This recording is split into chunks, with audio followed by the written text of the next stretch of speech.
All right, guys, we're going to rock and roll on the show here. We're getting headlines in.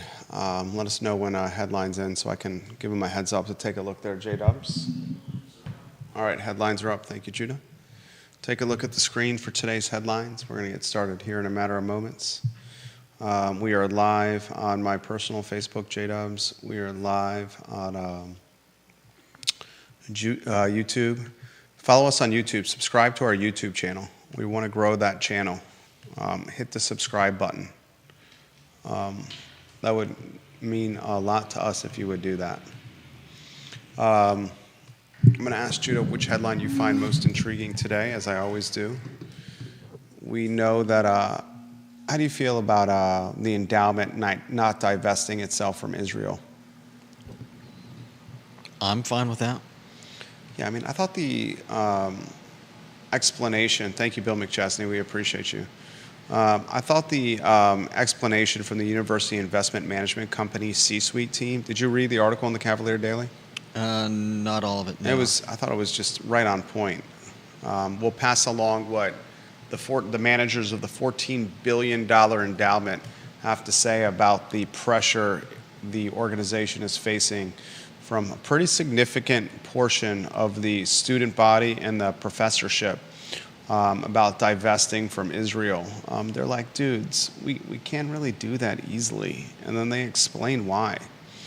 We'll talk about that on today's program. We'll talk about, on today's show, the 128 doctors from the UVA Physicians Group. They're getting additional support. Judah's got details that he can share with us on today's program. I don't think this is the end of this story. Oh, it's definitely not.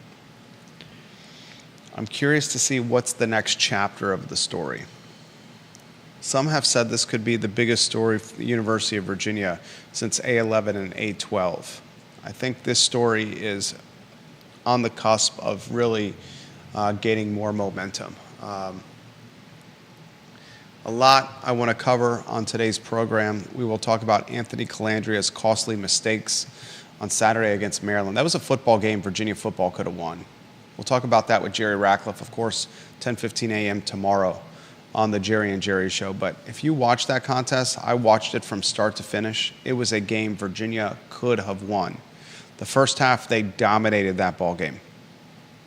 The scoreboard was not an indication, but it was domination in the first half. Like the show, share the show, help us spread the gospel of the program. We'll talk about the deer overpopulation, which is a concern in southwestern Virginia, and Judah's going to dovetail that with Fluvanna County and its recent partnership or sponsorship of a local gun manufacturer. I got another email from Donna Duma that I'm excited to read. She's made the program better. A lot we're going to cover on the show. Judah Wickower, I'll ask you which headline is most appealing to you on today's program. If you could have your answer ready to go, that would mean the world to me. We'll talk about the Carlton Mobile Home Park development. We now have a timeline of development and a timeline of detail. Stacey Baker Patty, thank you kindly for liking the show. Judah Wickower, we can rock and roll when you're ready. Quiet on the set.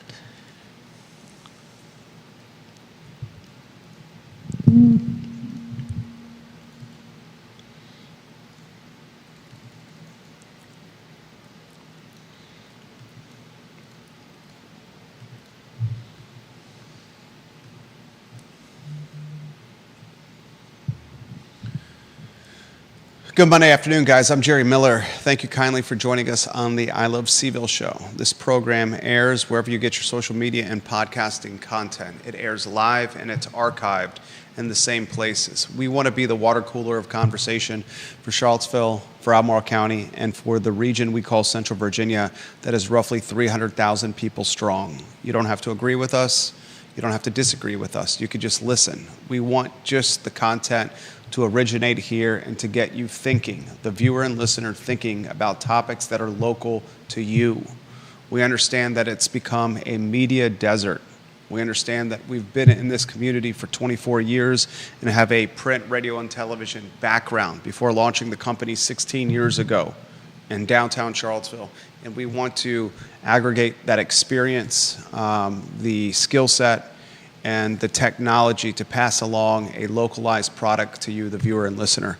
We highlight partners that make this program possible. If we can highlight Mexicali Restaurant Judah with some imagery that would mean the world to me. On West Main Street, Mexicali, Johnny Ornalis, River Hawkins. What up, what up, what up? Johnny Ornalis and River Hawkins. They have a restaurant that is art museum, that is cocktail bar, that is California and Hispanic fusion, that is live music venue, and dude, it is crushing it. West Main Street, Old World of Beer location, 50 parking spots in the building that we call the Flats, a building initially developed by Corin Capshaw. 10-year anniversary for that building just passed. We'll also give some props to our friends at Pro Renata, Dr. John Shabe. John Shabe, you are a visionary, John. I hope this gets back to the doctor. He goes from dentist to beer baron. Explain that rite of passage, that segue. Dentist, Judah, to beer baron, to real estate developer. That's what John Shabe is doing. I mean, this brand employing, 100 plus people now. I want you to think about that, ladies and gentlemen. So much to cover when it comes to Pro Renata, whether it's live music, great beer, Dino's Pizza, Move Through ice cream, and a playground for kids. We've fondly dubbed it the Disney World of Crozet. And our friends at Charlottesville Business Brokers, online at charlottesvillebusinessbrokers.com. The business is booming. If you need to sell your business, if you want to buy a business, reach out to us at Charlottesville Business Brokers. I got local media, Judah, watching us right now. We'll go to a two-shot. We'll welcome Wickauer. I ask him the same question to start every program. Judah, Wickauer, jack of all wits, jack of all trades, the Elmer's glue of this I Love Seville network. A network, Judah, that just saw the launch of a brand new program, Thursdays at 2:30 p.m. Judah, the Downtown Spotlight, hosted by whom? Greer Achenbach. I thought her first episode was pretty fantastic. What did you think? I thought it was great. She did a wonderful job. She does a great job keeping people talking, and I think it's an informative show. It's going to positively spotlight the most important 8 blocks in the region. Thursdays, 2:30 p.m., the Downtown Spotlight. Judah Wickauer, the headline most intriguing to you today. Oh, man, so many good ones to choose from. I think it's pretty wild that they recently found the so-called mother of Virginia hops, right in Albemarle County. Is this a woman? Nope. This is not a female? This is not a human? This is a type of hops. This is a strain of hops. Yeah, most hops don't grow well in Virginia weather, and there was one, I believe it was a hybrid that was created a long time ago, and a UVA professor, I believe it is, recently found the strain on his property, on his farm, and so it's making a resurgence. I think that's pretty cool. The mother of Virginia hops recently found. Yeah. Is that going to create a hoppy, hazy IPA? I think it will. A lager of your choice? I usually like less hoppy beers. I'm a hoppy kind of beer. I know you are. I think the program works because Judah and I are pretty much opposites in every capacity of life. I think that's why the program works. Judah, the top headline. Put the lower third on screen, my friend. Do you want to set the stage with this headline? Or shall I? First, read it off to the viewers and listeners. UVA AAUP. That is short for the University of Virginia chapter of the American Association of University Professors. I mean, they're pretty much backing the 128th that signed the letter that said no confidence for UVA Health. They are backing it. Mm-hmm. This is a reputable organization. The 128th that signed a letter that said they have no confidence in UVA Health attributed said no confidence to fraudulent billing practices, nepotism, cronyism, bullying, overpayment of C-suite, straight up shadiness in the hallways. Yeah.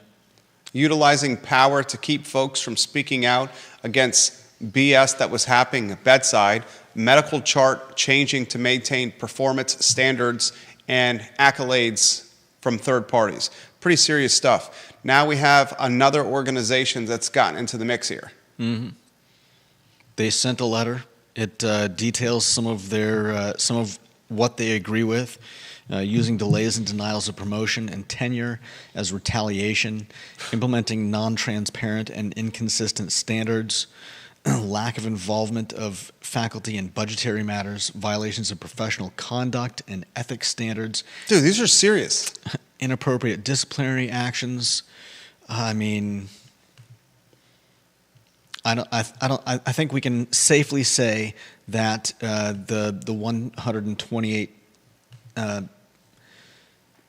what's the word? UVA physicians groups, signees, signatories. People who signed the letter. I don't think they were just huffy about not making enough money. Yeah, I don't think that's what this is about. I think some people were alleging that. Well, the unfortunate timing of this is it came out after the Cavalier Daily that CEO of UVA Health, Craig Kent, received a $500,000 year-over-year raise. So they're associating the announcement or the Freedom of Information Act request that the Cavalier Daily, the UVA student newspaper, did, where they uncovered that this chief executive officer, Craig Kent, got an extra $500,000 year over year as sour grapes. There was a couple of things public relations-wise or strategy-wise, media strategy-wise, that these 128 signees could have done differently. I've highlighted that on this talk show. I'm basing it on PR. I'm basing it on running brands. I'm basing it on media experience. Not signing the letter, I raised a hand saying you should have signed it. Releasing the letter freshly after the Cavalier Daily said that Craig Kent got $500K year-over-year raise. That was then utilized as sour grapes. Oh, you didn't get the same bump. Oh, you think he's overpaid. Now we're pumping the letter. The reality is it's this. The 128 who signed it, they're not public relations aficionados or brand wizards. They're part of a physicians group. Yeah. And they said they've been trying to clear some of these issues for an extended period of time. Mm-hmm. And now you have an independent, multiple people are asking, Judah, what's the AAUP? What's the acronym? American Association of University Professors. This is a story that I don't think is going to go away. It's not going to go away. We'll continue to follow it on today's program. We did not really hear anything from the Board of Visitors meeting Wednesday, Thursday, and Friday that transpired of last week. I would imagine this topic came up at the BOV. Mm-hmm. We have heard from Craig Kent, we've heard from the medical school dean, and we've heard from Jim Ryan. If you're the 128 doctors, you need to follow up in some capacity. Because if you don't follow up, does anything happen? Right. And the power they have is the power of numbers, the power of group. And how they should follow up is getting more to join the team. That 128 should increase. Probably how they should follow up is by announcing who they are. That's how real change happens. Real change doesn't happen in anonymous capacity, through anonymity. Look at some of the folks that have made real change happen in U.S. history. Politics, medicine. They wore the change as if it was a name tag on their chest. AAUP backs the Buck 28 in the physicians group. Pretty big deal here. Yeah. Pretty big deal. Next headline, Judah B. Wickower, jack of all trades. Next up is the Carlton Mobile Home. All right, I'm going to spend about 5 minutes on this. Sean Tubbs has fantastic reporting on this. Sean Tubbs, you're doing excellent work. Excellent work, Sean Tubbs. Here's a point of concern that I have here. The expectation to close on this deal,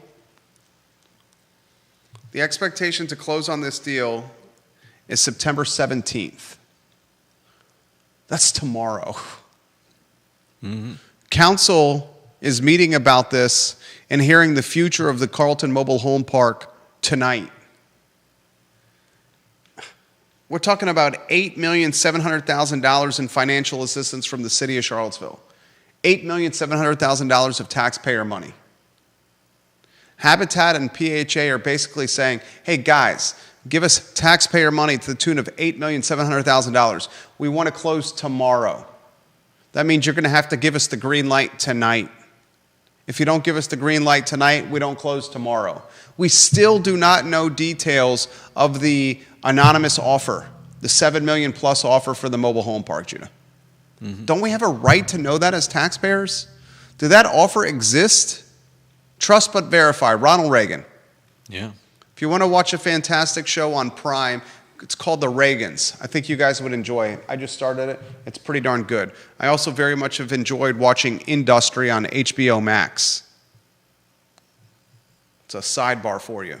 Here are some of the details, Sean Tubbs, on the Carlton Mobile Home Park. There will be at minimum 180 dwelling units, Judah. Eventually, right? Eventually. For 3 years, they have to keep it a trailer park. Yeah. Home to 63 families. Yeah. So for 36 months, they have to keep it a trailer park. They can raise the rent like $5 or $10 year over year, literally that amount. Mm-hmm. And then after 36 months, they can develop the trailer park into 180 units. Deep Throat has made this point. I've made this point that they missed the boat on buying the trailer park and should have instead done some kind of joint venture with Albemarle County to purchase Cavalier Crossing. That was 500 units. These are 180 units.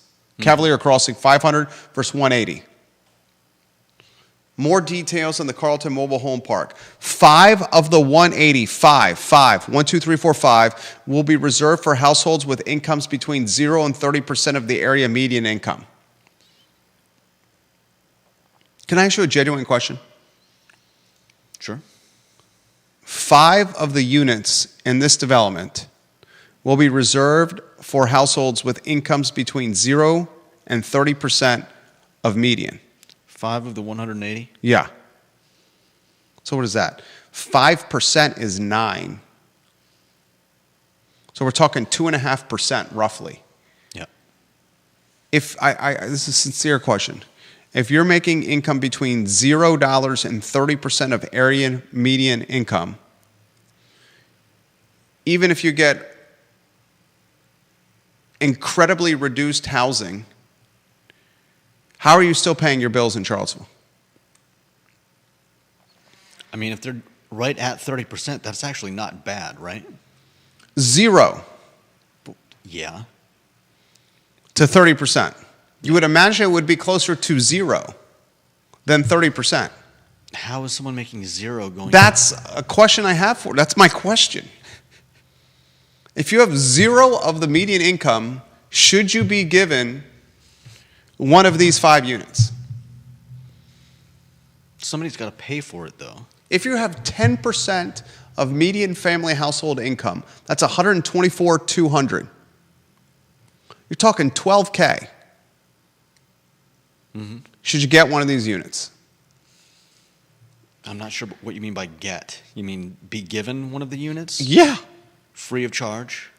No rent? If you're earning $12,000 family household income, I'm not arguing or disagreeing. I'm just trying to understand this here.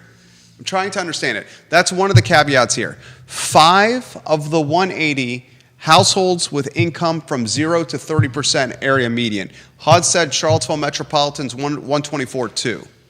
Next headline, or next tidbit of this deal. At least 5 will be provided to households with incomes between 30 and 50% of AMI. 30 and 50% of AMI, that's 5 units, not 5% as Sean Tubbs has highlighted, 5 units. 30 to 50% of AMI, I'm on board with that.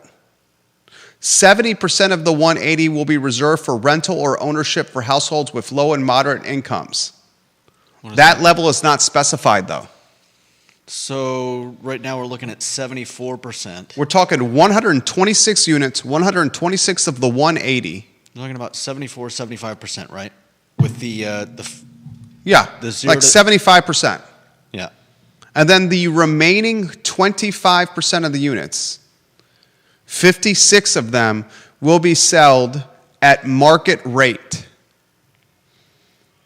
Market rate. Well, I wonder if these will all be the same units or if they'll be different based on who they're going to.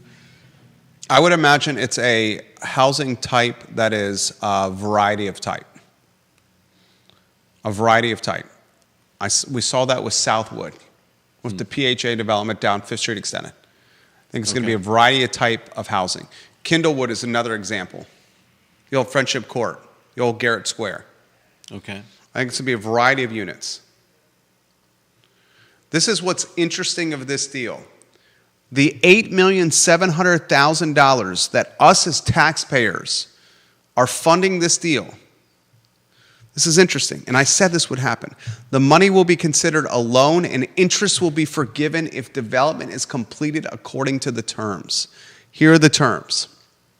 Construction will commence by December 31, 2029, and be completed by December 31, 2033. Market rate and affordable units will be spread throughout the whole property. That means you're not just going to cluster the 5 units that have zero income and the other 5 that have barely other income. Yeah. They're not going to create pockets of poverty in this development. They're going to sprinkle them throughout as if they were sprinkles at top of a sundae. Red, white, blue, and green. Different kinds of sprinkles. You don't like that analogy? You roll your eyes. I think Red, the sprinkles white, is a blue, good and one. green? That's what color sprinkles are. Just seem to... You like your sprinkles to only be one color? I I like say the that. cornucopia of colors with my sprinkles. You're not a cornucopia of colors with your I sprinkles? don't mind a cornucopia of colors. I just thought it was an odd... red, white, and blue is obviously, all over your shirt. And then adding green to that is just, I don't know, it threw me. The project's budget will be publicly accessible from the city of Charlottesville to the city of Charlottesville. Here's my issue with this. I continue to have issue with this. $8,700,000 loan. Mm-hmm.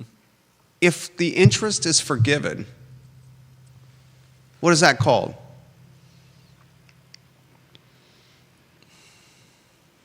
A really good loan? It's called a gift. No, because the rest of it's called a gift. paid off. It's called a gift. No. How's that not a loan?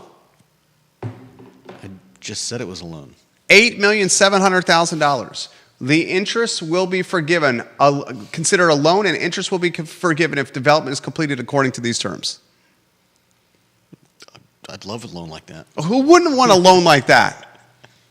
There's no interest on this. You meet these standards, there's no interest on that. You know what what is the opportunity cost of this $8.7 million, and how could it be used elsewhere? The next question I have for you is this. This puts a significant onus and significant responsibility on nonprofit developers to create a type of housing in the most strategic way possible.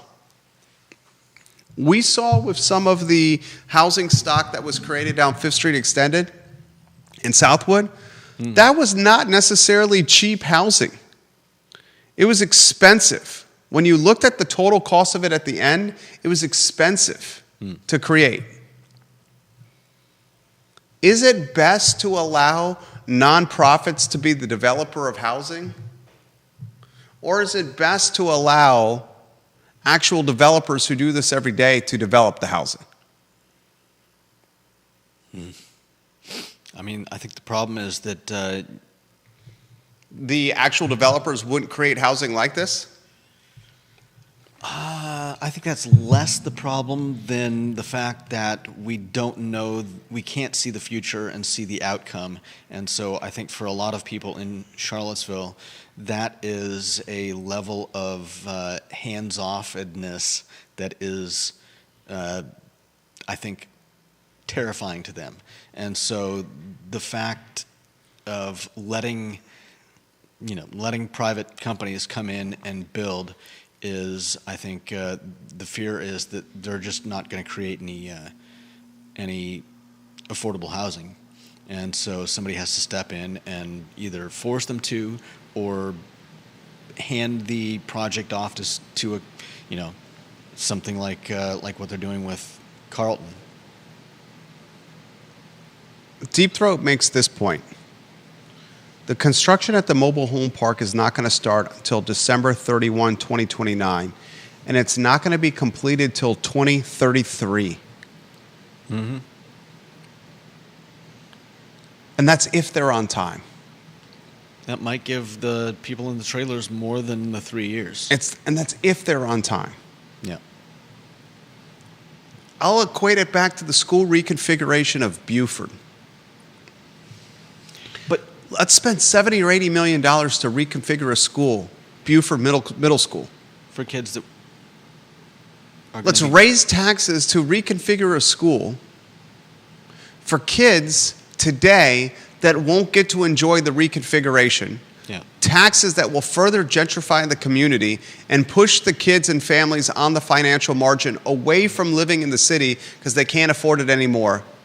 Basically creating reconfiguration not for those on the financial margin or households of need, but instead creating reconfiguration for those that were able to withstand 10 years of higher taxes. 10 years of higher taxes. It's the same thing here with the mobile home park. The project is going to be completed in 9 years. 9 years and 3 months. The counter argument to that is we have no idea what the timeline would have been for the mystery buyer.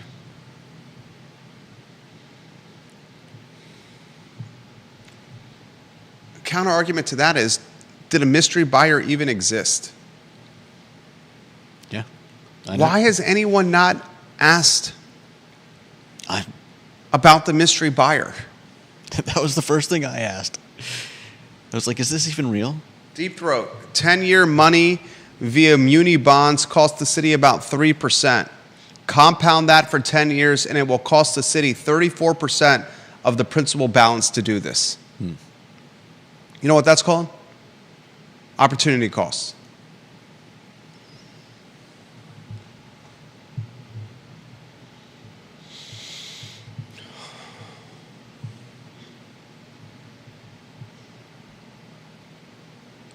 I just think this whole situation is so,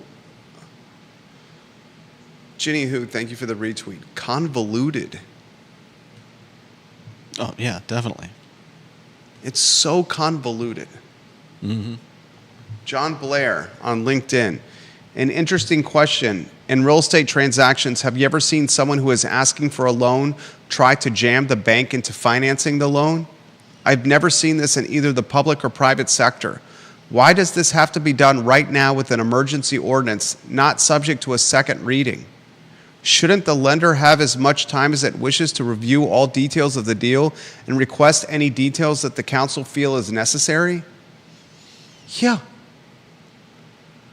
Staff at City Hall is literally saying, due to the timing of the closing on the property, staff recommends that the requirement for a second reading of this ordinance be waived pursuant to a 4/5 vote. That's like saying this. Viewer and listener, Judah and Jerry, Bobby Sue and Billy Joe. You want to buy a house.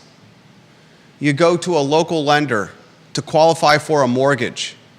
And you go to the local lender, I want to buy this house on Wednesday. Today is Monday. Give me my money today or tomorrow because the deal is closing on Wednesday. And backing the lender into a corner. That's not how it works. Yeah.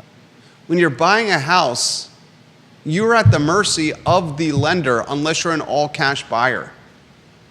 You're at the mercy of getting a pre-qualification letter. You're at the mercy of providing tax documents. If you're self-employed, you're giving your firstborn and half your secondborn's body. Trust me, I just went through this. It's a vetting process. You're at the mercy of underwriting. You're at the mercy of lenders that will ask for every Tom, Dick, and Harry document. And if you're self-employed, I'm telling you, it's even worse. The city is the lender. Yeah. Something seems odd to me here. Bill McChesney, mayor of McIntyre, has this comment. It's the same reason that Ridge Street between West Main Street and Cherry Avenue wasn't made 4 lanes to connect 5th Street Extended and Ridge McIntyre. Optics. We should ask these questions. Got a counselor watching the program right now.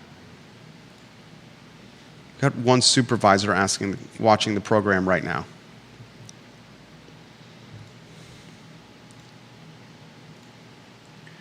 And I'll stand by this, Judah. Okay? Before I get off this topic, Piedmont Housing Alliance and Habitat for Humanity, local, came in the bottom of the ninth inning to buy 6 acres to save 63 or 64 families that were in mobile homes. They scrambled. When you make decisions in haste, at least from my experience, the decisions that I make hastily or quickly or rapidly, or when my back is against the wall, or where I'm feeling third-party pressure or some kind of pressure, those are often the decisions the outcomes that don't turn out best for me or my family. Yeah. The decisions where I'm able to consider all aspects of a deal or all aspects of outcome and utilize some vision, some foresight, some experience are the ones that work out best. We just closed a substantial deal, our family, on a deal that I've been working on since June of last year. From June of 2023 until August 17th, 2024. It's a 14-month deal I've been working on, a substantial payday. But it genuinely took me 14 months to navigate the deal and to get paid. Yeah. Best one-time payday in my life on this planet. 14 months of work and effort. Yeah. Habitat and PHA came in the bottom of ninth inning to buy this mobile home park to save 64 families. They were put against the wall and had the proverbial gun against their temple.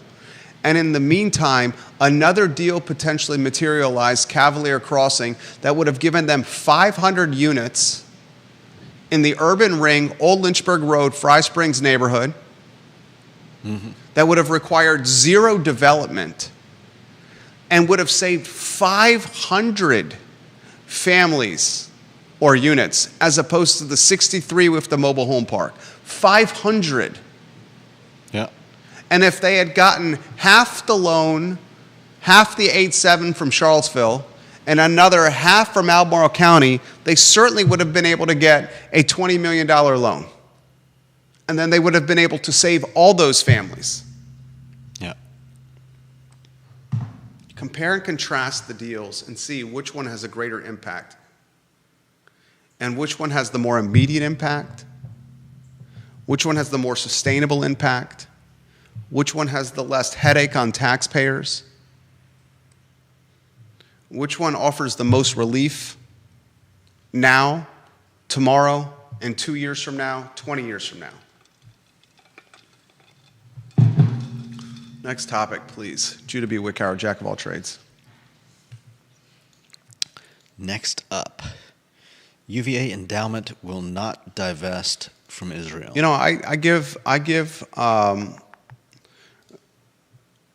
the University Investment Management Company, that's the outfit that manages the $14 billion endowment, $14 billion. Remember, U.S. News and World Report had UVA ranked in the top 15 for universities from an endowment standpoint. Yeah. That was 2022 numbers. In 2022, the UVA endowment, 15th nationally with public and private colleges and universities. Yeah. The UVA endowment was what? $9 billion with a B? When? You're saying 22? 2022. It was $9,703,267,510. That was 2022. It was a U.S. News and World Report article that came out in 2023 using end of fiscal year 2022 endowment numbers.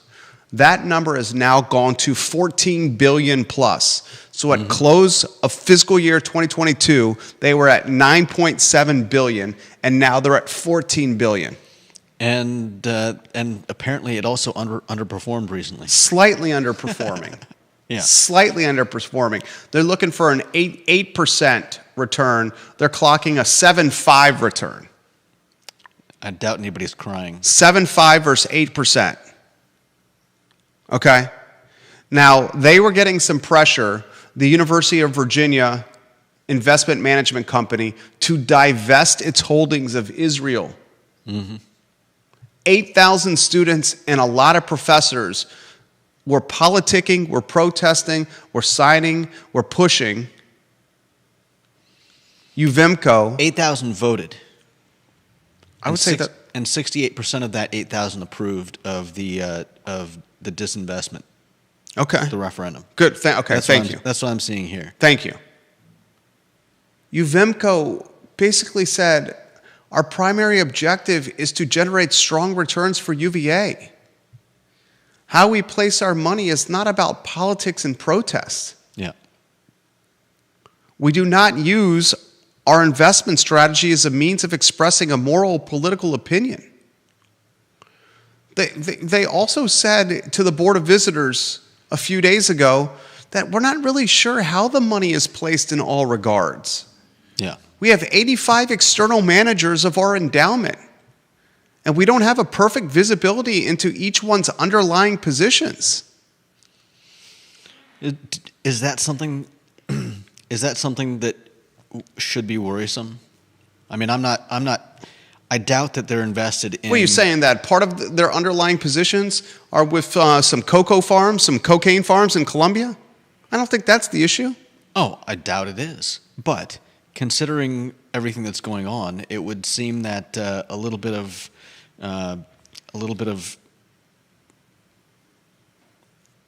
non-opacity, transparency, might be a good thing, especially. Go ahead. Especially when it comes to investments. I don't even think the folks that manage the endowment at UVA know every holding or position. I'm sure that's true, and I'm not coming down on that. I'm asking the question. Would it be wise to keep track of where your money is invested? I'll put this in perspective. The law states, ignorance is not an excuse. I'll put this in investment from a small potato standpoint. I own index funds and ETFs amongst companies that I love, that I like to invest directly in, like Amazon, Apple, NVIDIA. NVIDIA is my top holding. It's been my top holding for a long period of time. Our top holding. In the index funds and the ETFs, I don't even know all the stocks and equities that are bundled together in these index funds or ETFs. Yeah. Like if you own the Qs and you have other tech in your portfolio, some of those tech positions are going to be in the Qs. Yeah. And some people are saying you're double investing in the same company, which creates exposure for your portfolio. I'm sure that's the case for me. And it's small potatoes compared to this endowment. Yeah. The Attorney General of Virginia previously condemned the university's student referendum as anti-Semitic. And the Attorney General of Virginia noted in state law, uncertainty in state law over non-financial investment considerations. The governor's office later asked public colleges and universities to verify that investments are unrelated to social or political interests. The governor is literally saying, public colleges and universities, the investments you have in your endowment must be unrelated to social or political interests. You know what he's saying? What does that mean right there? He's saying, don't support your local war. No, he's saying make as much money as you can with your endowments. That's what he's saying. Okay. And then the head of Uvimco says, we do not like using our investment strategy as a means of expressing a moral or political opinion. Yeah. When you go to your financial advisor, and let's throw a plug for equity for Emergent Financial Services, the ERPs. And you sit down from the ERPs, Alex and Nicholas and Xavier and Michael. and you talk with them about future, is the plan not this? Grow my wealth in my retirement? Please? Do you sit down with your personal financial advisor and say, grow my wealth in my retirement, but please don't do it in ways that impact furry animals or lumber in the rainforests or water or help me out with some other. Some people might. Okay. I would bet you that's few and far between. You're probably right. When it's all said and done, people may speak it and people may wear it. Mm-hmm. But when they're closed doors, I would bet you they don't act it. Because when it's closed doors and it's just them and their bank account and their advisor, you know what they want? The account to grow. We were really honest with ourselves. That's true. I think a lot of people, though, would also argue that there is accountability in where you put your money. The one argument you can make that I think is a decent argument is this is a public university. So as taxpayers and residents of the Commonwealth, we should expect transparency with how the investment fund is run. And you could, if you wanted to make a really convincing argument, you could say, Jerry, in the first topic of the show, you said there was not transparency with the first offer with the mobile home park. There should be more transparency with this $8.7 million loan. It should not be forgiven without any interest. We deserve transparency as taxpayers. And you could have utilized that argument against me when it comes to UVA with how it's managing its $14 billion endowment. And I would counter by saying this. If you don't allow the endowment to maximize as much returns as possible, then you're not going to see the endowment create opportunity for students and families that are not of means for future attendance at UVA.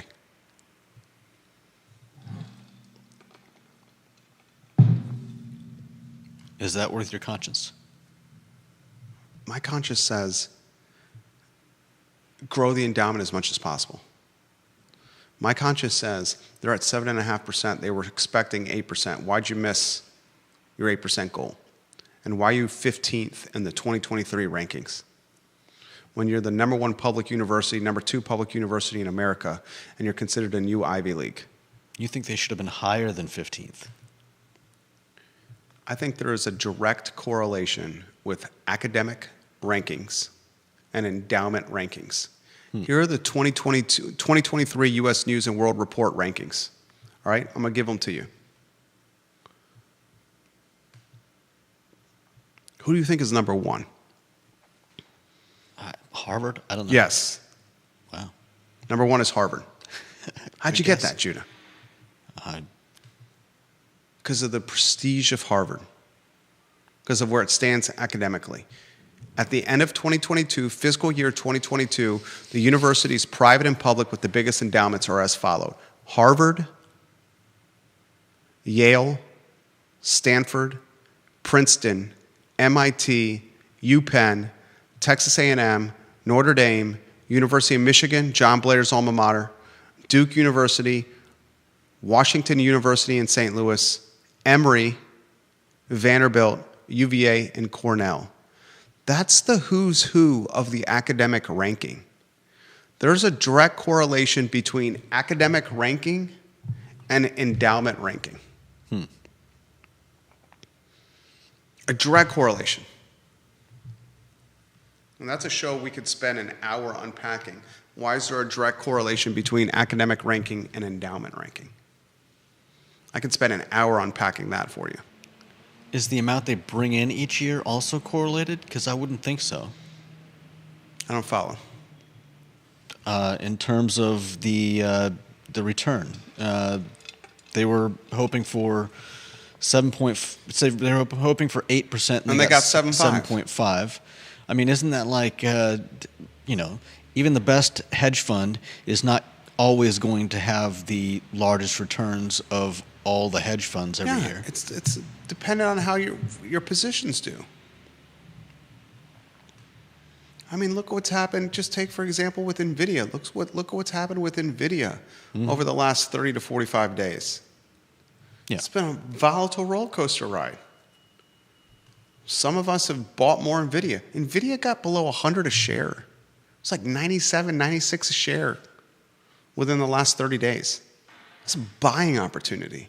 I think it's at 115, 117 right now. It's a buying opportunity. Up and down. Yeah, that's my point. Next headline, Judah B. Wickower, jack of all trades, jack of all wits. Let's see. Sticking with UVA, their protest policies are already being tested. I don't want to put this in a nutshell for us. You got people camping out in tents, staying out longer than they're supposed to be on UVA grounds. Is that pretty much it? No. This one's actually pretty tame.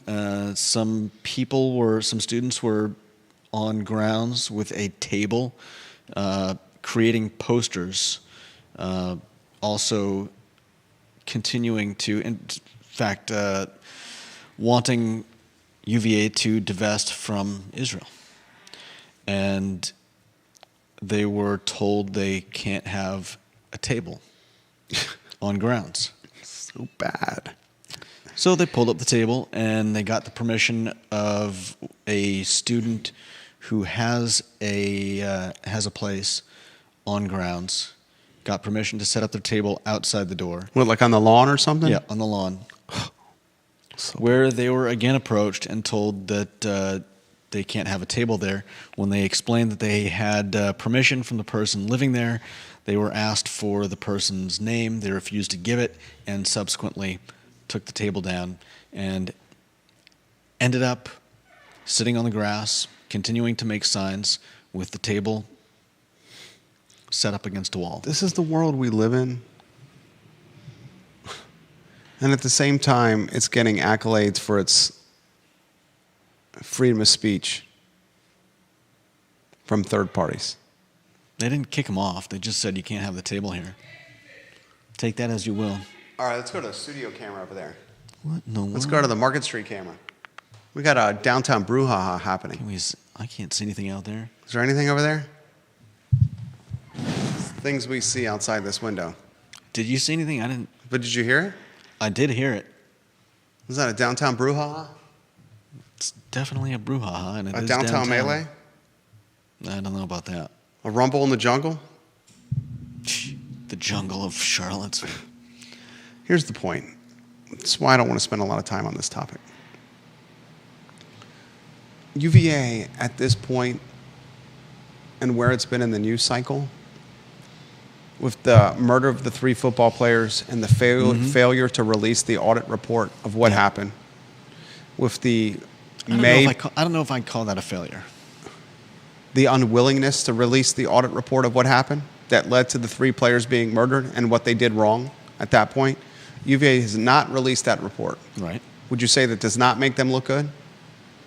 I don't think it makes them. I don't think it puts them in a bad light. I think that puts UVA in a bad light, absolutely. It puts them in a light of having something to hide. Not when there's an ongoing investigation. We'll agree to disagree on that one. Mm-hmm. How about how the May protests were handled? Oh, that was definitely a pepper spraying teenagers. Kerfuffle. Pepper spraying teenagers. Right. Did you see in the Cavalier Daily? Everything is now A-OK with the students in the pepper spraying pro-Palestine melee? I saw the headline. I didn't read it. Does this include the 4 that refused to take the plea or to accept? We'll have to look into that. But you saw that headline, right? Yeah. Let me see if I can read the headline. Because I thought the university had already tried to pardon everyone, but 4 people had decided to stick it out and fight it. Because my point, now you got the physicians group thing, the 128. Oh yeah. You got the protesting issue. You got the tour guides issue. Mm-hmm. You got the Jefferson Council picking it apart. My point is this. Why create more potentially negative content over a folding table? It's a good question. Why add to it? It just doesn't make strategic question. sense. Yeah. They're doing it over a folding table. It's like, what is it? You know what marriage is? Marriage is choosing which. Marriage is a lot of things. I by no means profess to be. My wife would agree with this. A marital genius. She's like, Jerry, don't give advice on marriage. She's watching right now. That's what she would say.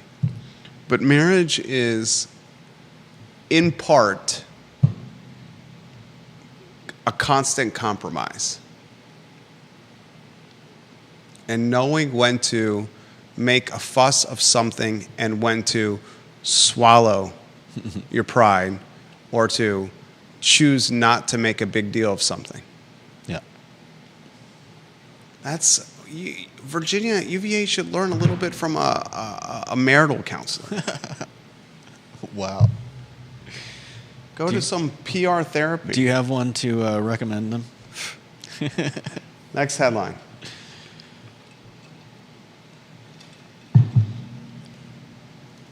Mother of Virginia hops. This is your headline. I genuinely thought this was an actual female woman mother. Oh, we've been on.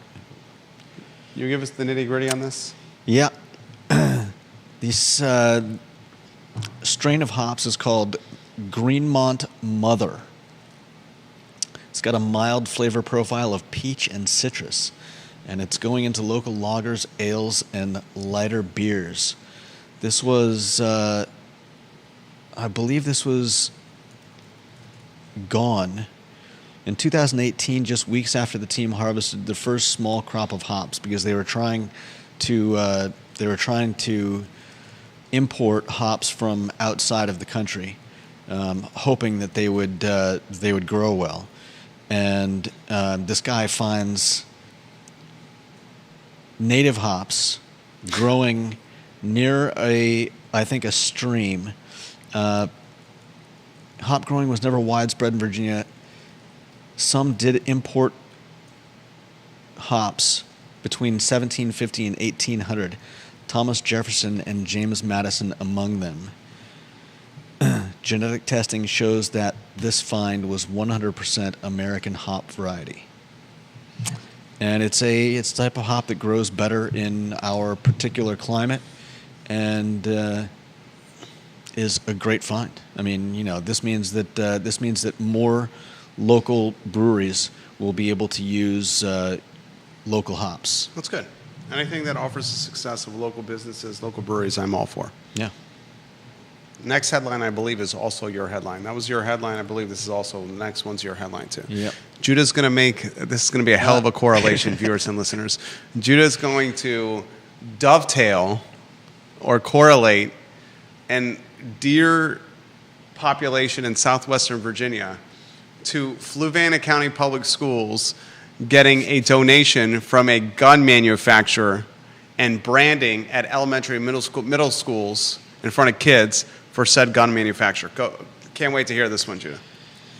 So the fact of the matter is that we've got deer overpopulation in Southwest Virginia, and that's not only bad for your gardens and your crops. It's also bad for your kids and your pets, because more deer means more ticks, which means more possibilities for Lyme disease. Now we've got this issue in Fluvanna, and the fact of the matter is, we talked about it before, but this is not a logo that's widely recognizable. This is an area where kids are probably being taught to hunt at earlier ages, and this is not the same thing as advertising for alcohol and cigarettes and vaping, because they are legally allowed to go hunting. And here's a perfect reason for them to be out hunting during legal deer hunting periods, because we have an overpopulation of deer. We got a fantastic follow-up email from Donna. Donna's made our program better over the last few days. I'd like to relay her email to you. I thought it was a good topic for last week. Mm-hmm. She said, "I'm glad I could add to the conversation.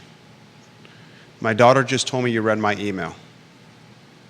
I can't watch or listen live at work, but I will watch and listen.